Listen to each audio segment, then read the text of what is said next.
I'm closing my first real estate transaction and I made $40,000. At the time I was a bookkeeper making 34 grand a year. So I made more, it probably took me realistically maybe 12 to 15 hours worth of actual work to put the entire deal together. As soon as I had it under contract, in the United States, when you put a house under contract, you control that real estate. And so that contract was valuable. And once I worked out a deal with the lawyers and everybody kind of figured out what they wanted out of the transaction, now all I had to do was go find a buyer that was willing to pay more than what I had it under contract for. And it only took me maybe 3 or 4 days to find a buyer that was willing to pay $40,000 more than what I had it under contract for. And so that's how wholesaling works. It's just, you go out there and you find a distressed property or a distressed seller. You work out a deal to purchase their home at a discount from retail. And the guy's house needed some work and stuff, and because of his situation, I was able to get it at a pretty good price. And then you turn around once you have it under contract and you shop it to cash buyers. These are typically landlords or rehabbers that are looking for good deals. And you're kind of like a real estate middleman or middlewoman.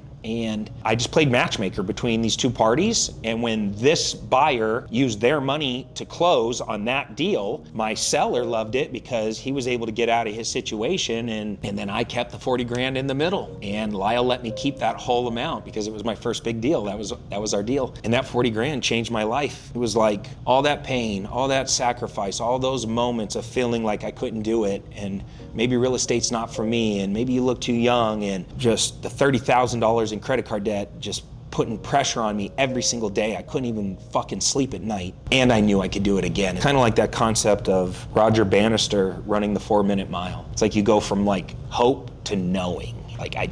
I did this and I could do it again.